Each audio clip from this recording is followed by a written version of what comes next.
예물이 쓰이는 곳마다 주의 영광 드러나게 하시고 영혼 구령사업과 선교사역과 구제사역에 온전히 쓰일 줄 믿사오며 이 모든 말씀 예수님의 이름으로 기도드립니다. 아멘. 자, 우리 이렇게 한번 외쳐볼까요? 호산나 한번 크게 외쳐봅니다. 시작. 호산나. 여러분, 호산나 뜻은 알고 외쳤습니까? 호산나 뜻이 뭐죠? 지금 구원하소서, 이런 뜻입니다. 지금 구원하소서. 우리 호산나 할 때 나라는 뜻이 지금이라는 뜻이고, 호산나 할 때 이게 어떤가 하면 호세아, 조슈아, 예수, 구원하다는 이런 뜻입니다. 그래서 지금 구원하소서. 오늘 이 말씀 가운데 이런 구원의 역사, 해방의 역사, 풀려남의 역사의 있기를 축복합니다. 자, 오늘은 예배하고 성례식이 있어서 설교를 딱 23분만 할 테니까 졸지 마시고 집중해서 들으시기 바랍니다. 우리가 복음서를 볼 때 조심해야 할 것 중 하나가 자칫 이 표정만 보기 쉽다는 사실입니다.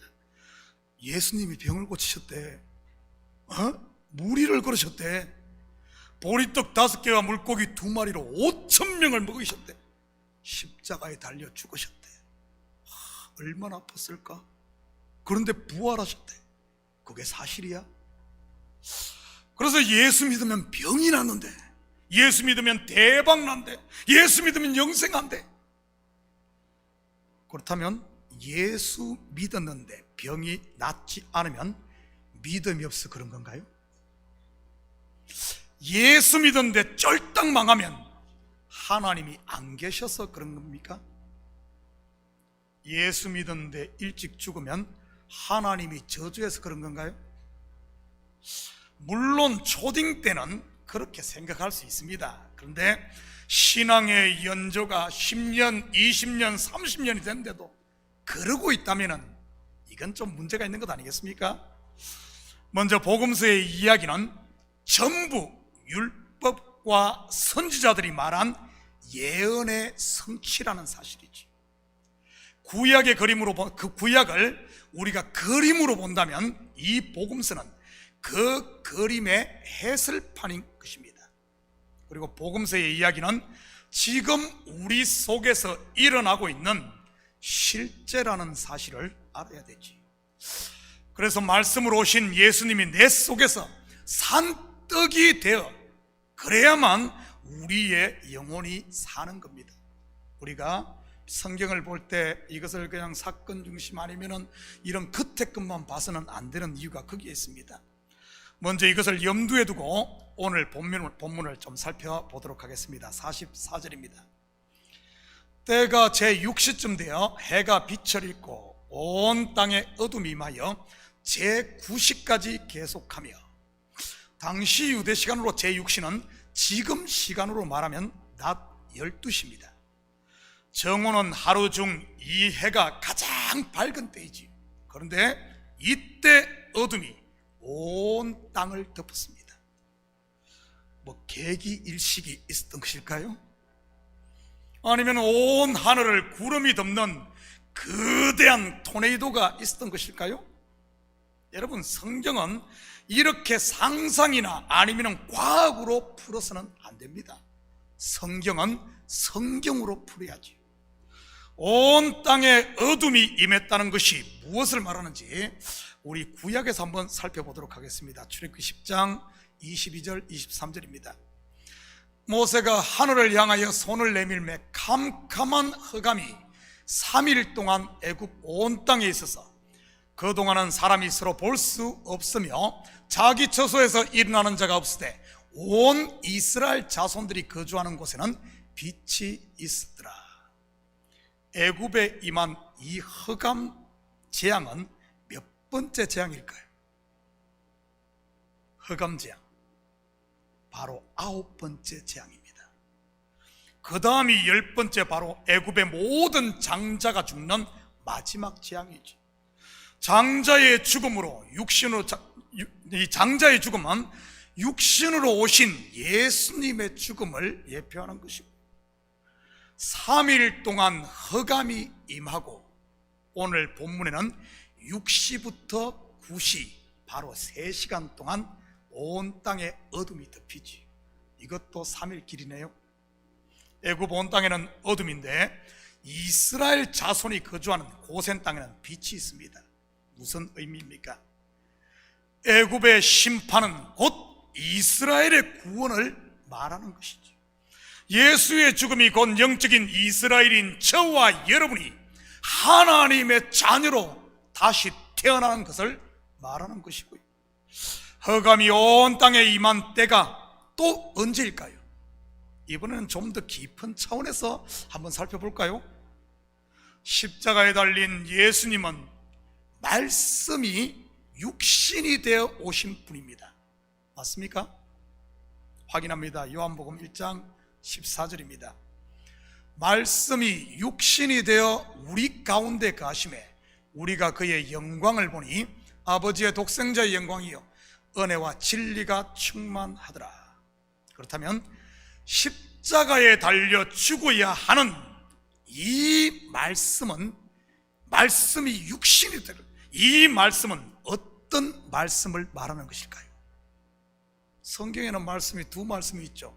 구약의 말씀과 신약의 말씀. 구약을 율법이라고 말하죠.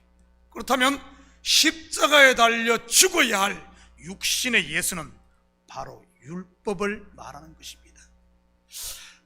그리고 성경에서 말씀을 빛이라고 이렇게 말하고 있습니다. 그렇다면 선지자들을 통해 말씀하셨던 하나님께서 침묵하셨던, 다시 말해 침묵하셨던 때 온 땅에 흑암이 임한 때가 언제 성경에 있습니까?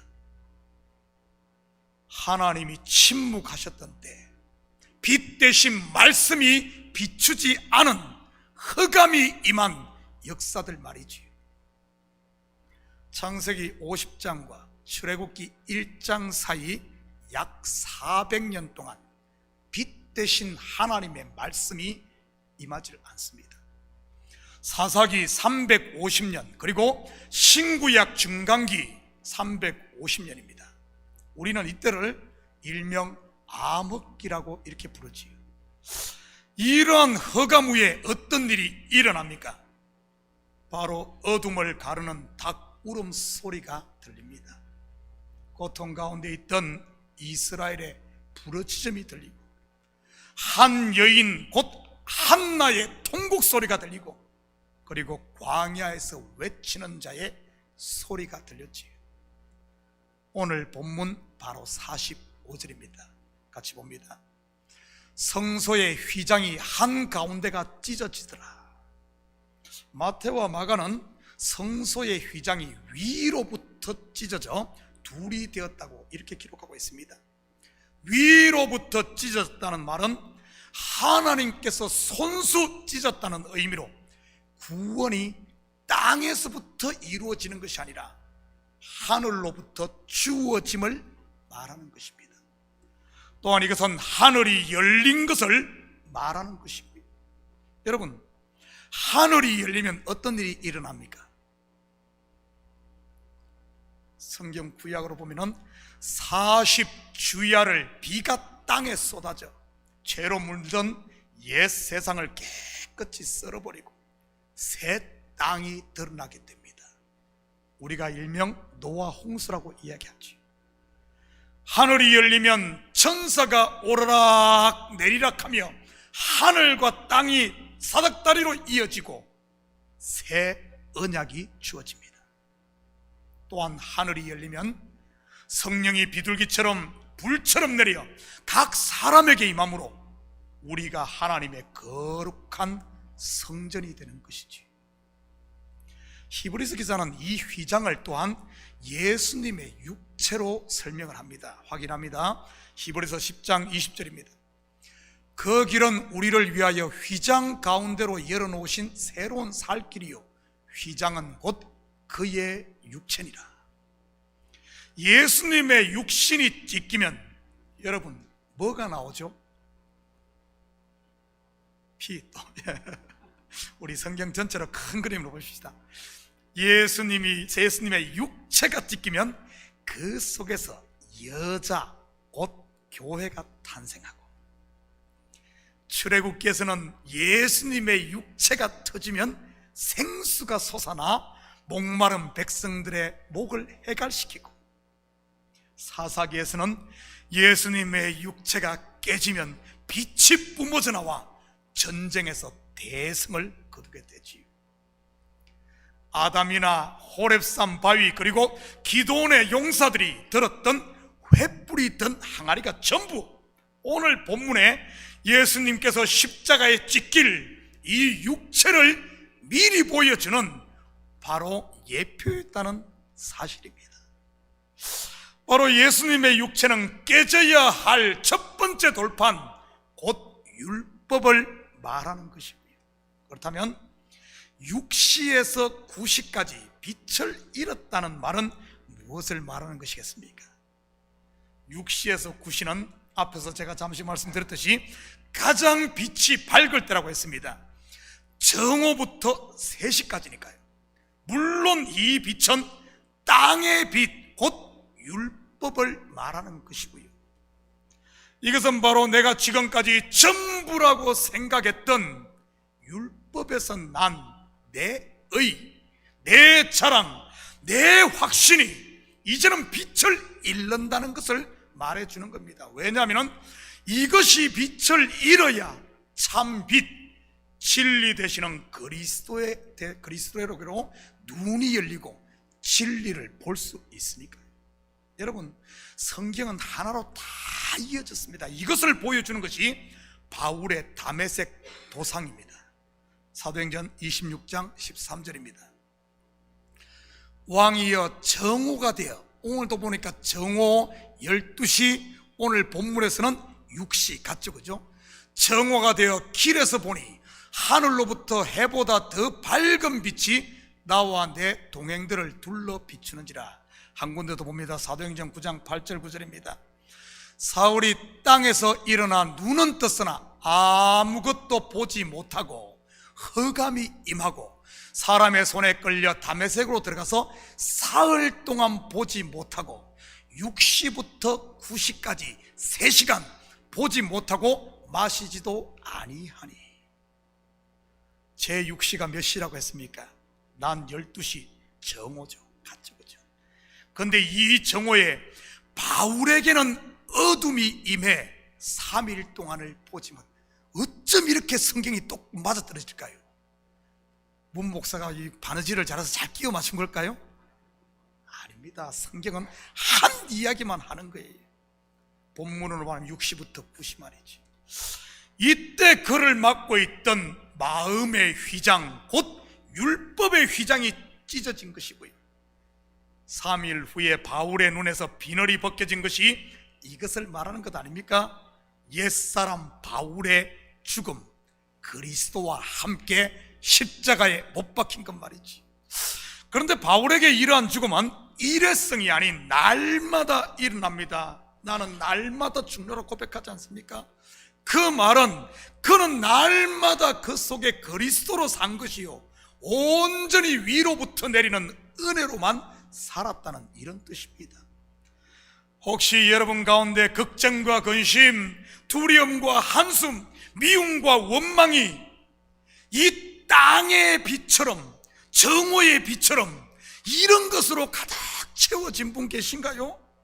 입만 열면 한숨이요, 입만 열면 불평인 분 말이지요. 이 시간 하나님의 은혜를 가리고 있는 이런 여러분의 옛사람의 휘장이 찢어짐으로 은혜의 보좌 앞에 지성소로 담대히 나갈 수 있기를 축복합니다. 46절입니다.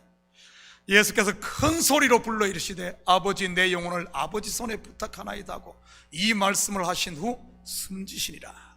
바로 내려놓음이요 완성인 것입니다. 구약에 보면 아벨의 죽음, 아브라함의 할례, 아브라함이 이삭을 모리아산에 번제로 바치는 사건, 이러면 이러리라 마지막 아들 베냐민을 내어준 아버지 야곱의 이야기가 바로 이 장면을 예표하고 있었던 것이지. 구약에 나오는 수많은 죽음의 종착점이 바로 예수 그리스도의 십자가 죽음인 것입니다. 율법을 완성하심으로 저와 여러분의 죄를 도말하시고 사망에서 생명으로, 영벌에서 영생으로, 지옥에서 천국으로 옮긴 것 말이지. 47절입니다. 백부장이 그된 일을 보고 하나님께 영광을 돌려 이르되 이 사람은 정녕 의인이었도다 하고, 사형집행을 맡은 로마의 백부장이 하나님께 영광을 돌렸다고 하네요. 표적을 보고 두려워서 그랬을까요? 물론 겉으로만 성경을 보면 그렇게 보이니까요. 이 속에 담긴 복음이 무엇인지 좀 더 들여다보십시다. 우리가 무엇을 해야 하나님께 영광이 되고 또한 영광을 돌리는 것일까요? 뭐 월드컵에서 골링 한 골 넣고 막 이러면은 하나님께 영광 돌리는 겁니까? 자식들이 좋은 대학에 들어가면 하나님께 영광이 되는 건가요? 많은 성도들이 세상에서 잘되고 성공해야만 하나님께 영광을 돌릴 수 있다고들 이렇게들 생각을 합니다. 저는 아직까지 대학 떨어지고 하나님께 영광을 돌린다는 사람은 보지 못했습니다. 사업 쩔떡 망하고 하나님께 영광 돌리는 사람도 보지 못했고요. 교회 잘 나오던 학생도 대학 떨어지면 교회를 안 나옵니다. 교회에 충성하던 성도도 사업이 망하고 가정이 깨지면 교회를 떠납니다. 하나님께 영광이 안 된다고 하면서 말이지. 뭐 사실은 창피해서 안 나오면서 말이지. 과연 온 세상의 주관자이신 하나님께서 내가 세상에서 잘 되고 안 되고로 영광받고 영광받지 않는 분일까요? 여러분, 성공하게 하신 분이 누굽니까? 하나님입니다. 그렇다면 실패하게 하신 분은요, 또한 하나님입니다. 욥이 그런 고백하지 않습니까? 주시니도 여호와시요 취하시니도 여호와라고 말이지. 하나님께서 하셨는데 어떤 것은 영광받고 어떤 것은 받지 않는다면 그 자체가 모순 아닙니까? 그렇다면 하나님은 언제 영광을 받으실까요? 영광은 원어로 독사입니다. 뭐 무는 뱀 독사, 그 독사가 아니고요. 이 말은 독사, 영광은 위엄, 영예, 존경스러움, 무거움 뭐 이런 뜻입니다. 그런데 이 독사, 즉 영광이라는 말을 조금 더 성경적으로 보면 하나님 자체가 영광이요, 하나님이 우리에게 나타난 것이 영광입니다. 그래서 히브리서 기자는 예수 그리스도가 하나님의 영광의 광채요, 그 본체의 형상이라고 말하고 있지요. 바로 보이지 않는 하나님이 보이는 하나님으로 오신 예수님이 하나님의 영광이라는 말입니다. 그렇다면 어떻게 하는 것이 하나님께 영광을 돌리는 것일까요? 바로 하나님의 말씀을 통해 진리를 깨달을 때입니다. 영광이신 그분이 나에게 진리로 오실 때 말이지. 백부장이 하나님께 영광 돌렸다는 말이 바로 그의 눈이 열려 예수님이 하나님의 아들이었음을 깨달았다는 이런 말입니다. 그가 지금 자기 입으로 고백하지 않습니까? 이 사람은 정령 의인이었도다. 이 사람은 하나님의 아들이었도다. 이 하나님의 아들을 우리에게 주셨도다. 이런 고백인 거죠. 그리고 백부장은 100명의 군산을 거느린 로마 지휘관을 말하지만 굳이 오늘 본문에 백부장을 등장시킨 것은 그가 백으로 완성된 하나님의 자녀라는 것을 말하고자 하는 것입니다. 100마리 양 중에 이런 양 하나, 곧 자신이 이런 양이었는데 찾은 바 되었다는 의미이기도 하고, 잃었다 찾은 유월절 어린 양이신 한 분 예수를 그가 영접함으로 이제 그분과 함께 내가 백이 되었다는 이런 의미이기도 하고, 그래서 성경에는 유난히 백부장 이야기가 많이 나옵니다. 예수님으로부터 병든 딸을 고침받은 백부장이나 사도행전에 나오는 백부장 고넬료 등 말이지요. 여러분, 여기에 있는 저와 여러분이 예수 그리스도를 주로 영접함으로 이제는 99가 아니라 100으로 완성된 믿는 저와 여러분이 백부장인 줄 믿습니다. 지금 저와 여러분이 하나님 말씀을 제대로 알고 그분이 나의 구서주임을 고백할 때 이것이 바로 하나님의 영광이 드러나는 것이요, 하나님이 영광 받으신 줄 믿습니다. 돈 못 벌어도 괜찮아요. 괜찮아요. 나는 돈을 못 버니까 하나님께 영광 못 돌려, 나는 공부 못하니까 못 돌려, 나는 아파서 못 돌려. 아니요. 하나님을 제대로 아는 그 자체가 하나님께 영광 돌리는 것이요, 하나님의 영광입니다. 53절 54절입니다 이를 내려 세마포로 싸고 아직 사람을 장사한 일이 없는 바위에 판 무덤에 넣어두니 이 날은 준비일이요 안식일이 거의 되었더라. 공회 의원인 아리마대 요셉이 빌라도에게 예수의 시체를 달라하여 장사를 지냅니다. 아리마대는 라마다임에서 온 말로 높은 곳이란 뜻입니다. 라마다임, 어디서 들어본 지명 아닙니까? 라마다임, 바로 사무엘의 고향이지요. 라마다임 소빔에 쭉 하면서 사무엘상 1장에 나오잖아요. 라마다임, 사무엘의 고향입니다. 기나긴 암흑긴 사사시대를 마감하고 새로운 왕정시대를 여는 가교 역할을 한 선지자 사무엘 말이지. 백성들의 요구에 의해 사무엘이 처음 기름 부어 세운 왕이 사울 왕입니다. 그렇지만 사울은 하나님의 말씀을 불순종하다가 스스로 화를 자초합니다. 그러다가 아말렉을 진멸하는 하나님의 마지막 명령만 마저 저버림으로 이 마지막 기회를 스스로 차버리고 말지.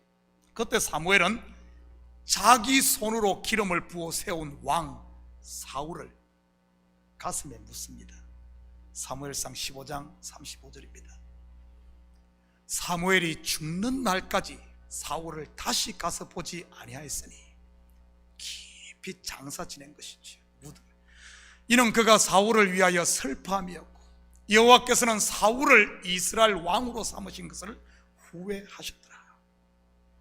마치 아리마대 사람 요셉이 예수의 시체를 자기의 새 무덤에 장사했듯이 말이지. 그렇다면 요셉은 왜 공회원의 이 신분으로 자칫 정치적 생명이 끝날지도 모를 이런 위험을 감수하면서까지 예수님의 시체를 장사하려고 했던 것일까요? 그것은 바로 예수가 무덤에 장사되어야만 참된 안식이 오기 때문입니다. 다시 말해, 율법이 내 속에서 죽어 장사되어야만 진리가 오기 때문이지. 선지자 사무엘이 사울을 가슴에 깊이 장사해야만 그리스도를 예표하는 새로운 왕 다윗에게 기름을 부을 수 있듯이 말이지. 그렇다면 여러분은 지금 죽은 율법의 의와 나의 자랑, 내 이런 의 여전히 나무에 달아놓고 있습니까? 아니면 사무엘처럼, 오늘 아리마대 요셉처럼 율법의 시체, 예수의 시체를 세마포로 싸서 무덤에 장사 지냈습니까? 아직도 장사를 지내지 못한 분 계신가요? 그러니 자꾸 내 자랑이 나오는 것이요, 나는 억울하다고 호소가 나오는 것 아니겠습니까? 나는 옳은데 왜 내가 사과하고 왜 내가 먼저 용서해야 되냐고 하면서 말이지요.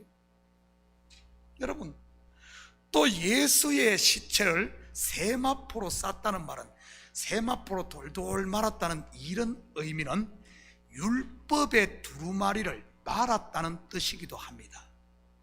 두루마리를 말하면 그 볼 수 있습니까? 없습니까? 못 보죠. 말았다는 뜻이에요. 무덤에 장사하고 큰 돌로 막은 것은 율법의 두루마리를 말아서 거기다가 임봉을 했다는 이런 말입니다. 이것을 요한계시록에서는 처음 하늘이 두루마리 말리듯이 떠나갔고 이렇게 표현했지요. 이 우리 속에서 이런 율법의 두루마리가 말려서 이제는 장사 지내져야 돼. 이것이 있으니까 계속 거기서 네가 옳리 내가 옳리 서로 판단하고 정죄하고 난리가 나는 것 아닙니까? 시체를 나무에다 달아두니까 그래. 그거 내려서 장사 지내야 하는 거예요. 장사 지내야 하는 것. 여러분 반드시 기억하시기 바랍니다. 이런 죽은 율법의 옛사람, 우리 속에 있는 내 생각, 이 율법에 젖어 있는 이것은 진작 벌써 죽었어요. 죽었어. 이것을 장사를 지내야만 내 마음에 참된 안식이 찾아오고 내 마음에 참된 은혜가 있고 평강이 찾아오는 것입니다. 사랑하는 성도 여러분, 고난주간인 이 한 주도 나라는 육신의 생각들을 다시 한번 여러분 이거 찢어내고 내 의와 자랑이라는 시체를 나무 위에 달아두지 마시고 새 무덤에 장사 지내고 모퉁이 돌이 되시는 그리스도의 은혜와 평강으로 단단히 이런 것들을 봉인해서 새 사람으로 거듭난 저와 여러분을 통해서는 오직 감사와 찬양에 이 그리스도의 향기, 그분의 빛만을 드러내는 이런 복된 한 주가 되시기를 주님의 이름으로 축복합니다.